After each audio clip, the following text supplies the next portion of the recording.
আসসালামু আলাইকুম। Marriage care BD থেকে বলছি। বিবাহ বিষয়ক আলোচনা চলছে। আমাদের ৩৩তম পর্ব শেষ আল্লাহর রহমতে। আজকে ৩৪তম পর্বে ছবি সংক্রান্ত সর্বশেষ আলোচনা করব। তো আজকের টপিক হলো ছবি চাওয়ার শালীন পদ্ধতি। তো ছবি চাওয়াটা দেখা যায় যে অনেক ক্ষেত্রে একটা ইস্যু হয়ে যায়। যেহেতু ছবি সংক্রান্ত কথা বলছি, তো অনেক সময় ঘটককেও চাইতে হয়, আবার পাত্র বা পাত্রীপক্ষকেও চাইতে হয়।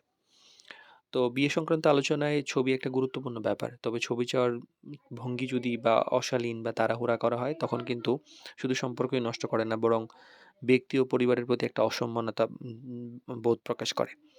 তো শালীনভাবে ছবি চাওয়াটা মানে হইল সম্মান বজায় রেখে প্রয়োজনটা বোঝানো।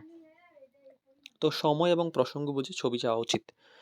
প্রথমেই আসলে প্রথম কথাতেই ছবি চাওয়া ঠিক নয়। যেমন আগে হওয়া উচিত প্রাথমিক পরিচয়, পারিবারিক তথ্য যাচাইয়ের একটা ব্যাপার থাকে এবং উদ্দেশ্য পরিষ্কার করা। তারপর ধীরে, ধীরে সম্মানজনকভাবে ছবি চাওয়া যেতে পারে। সরাসরি ছবি পাঠান, এইটা না বলে একটু ভদ্রভাবে অনুরোধ করেন। অনেক সময় এমন হয় যে অশালীন বা রূঢ় ভাষায় ব্যবহার করা হয়। যেমন একটা এক্সাম্পল দেই, অনেকে আছে যে ছবি দেন। আমাদেরকে অনেকে মেসেজ দেন WhatsApp এ যে, "ভাই আ এত নাম্বার একটা কোড, পিক দেন, পিক।" মানে আমরা জানি যে এই ধরনের কিরকম মানুষ। তো আমরা হচ্ছে ওদেরকে কি করি google.com ফ্ল্যাশ পিকচার বা বিউটিফুল গার্লস পিকচার বা এরকম ধরনের কিছু থাকে না? যে অনেকে আছে যে আলতু-ফালতু পোলাপান শুধু আইসা উল্টাপাল্টা ছবি চায়। তখন আমরা দুষ্টামি করে Google এর লিঙ্ক দিয়ে দেই যে এখানে ছবি দেখেন। আল্টিমেটলি তো এটা নিয়ম না। তো আপনি আসবেন, সুন্দর করে সিভি দিবেন, রিকোয়ারমেন্টস জানাবেন।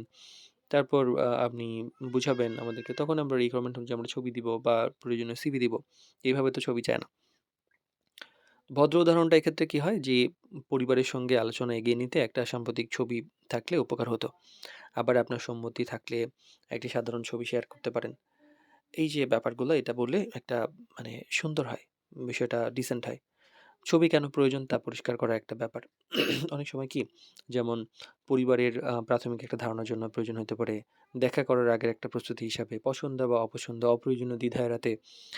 তো এইটা ঠিক আছে, কিন্তু অপর পক্ষ যেন নিরাপদ এবং সম্মানিত বোধ করে এরকম একটা সিচুয়েশন ক্রিয়েট করার পরেই ছবির কথা বলবেন। গোপনীয়তার ব্যাপারে সতর্ক হন। অনেকের ব্যাপারে থাকে যে ছবি অপব্যবহার হতে পারে, অন্যত্র ছড়িয়ে পড়ার আশঙ্কা থাকে। এইজন্য পরিচয় হওয়াটা নিয়ে ভালো। এইজন্য আবার অনেক মিডিয়াতেও দেখা যায় যে আমি মিডিয়া গ্রুপ দেখেছি যেখানে ছবি আ বাজে, বাজেভাবে ব্যবহার করা হয়, শেয়ার করা হয় এবং দেখা যায় যে এটা মানে খুবই বাজেভাবে করা হয় আরকি। তো এইগুলো মিডিয়াতে দেওয়ার সময় তো অবশ্যই সতর্ক থাকতে হবে এবং কোনো পাত্রপক্ষ বা পাত্রীপক্ষের সঙ্গেও শেয়ার করার সময় অবশ্যই সবকিছু জেনে বুঝে তারপর শেয়ার করাই ভালো। আর না বলার যে অধিকার সেটাকে একটু সম্মান প্রদর্শন করতে হবে। অনেকে আছে যে মানে ব্যক্তিগত কারণে বা বিভিন্ন ধরনের ছবি শেয়ার করেন না। সেটা জোরাজুরি না করে অনুরোধ বা এই ধরনের অশালীন আচরণের মাধ্যমে না চেয়ে একদম উনি যে দিতে চাচ্ছেন না সেটাকে সম্মান করা উচিত। বিশেষ করে পর্দাশীল সংস্কৃতির প্রতি একটা সংবেদনশীল হওয়া উচিত। অনেক পর্দাশীল পরিবার আছে, ধর্মীয়ভাবে সচেতন ব্যক্তির ক্ষেত্রে ছবি যাওয়ার জন্য ভাষা সংযত হওয়া উচিত এবং অপ্রয়োজনীয় বা এই ধরনের সিচুয়েশনে না যাওয়াই ভালো, যেটা ক্যাজুয়ালি হয়ে থাকে। তো ফাইনালি যদি আমরা বলি এখানে ম্যারেজ মিডিয়ার মাধ্যমে ছবি চাওয়াটাই উত্তম।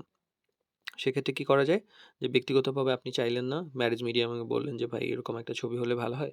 এইটা এক পাশ হয়ে গেছে, এই পাশেরটা হলে ভালো হয়।" বা একটা ভালো ছবি দেন রিসেন্ট যেটা পরিষ্কার বোঝা যায় এরকম। তো এই ক্ষেত্রে ছবি আদান-প্রদান করলে অবশ্যই শালীনতা, নিরাপত্তা, বিশ্বাস সবকিছুই একটা বজায় থাকে আরকি। আর ফাইনালি এই ব্যাপারে যদি আমরা শেষ করি তাহলে ছবি চাওয়া কিন্তু দোষের না। কিন্তু ছবি চাওয়ার ভঙ্গি আপনার ব্যক্তিত্ব প্রকাশ করে।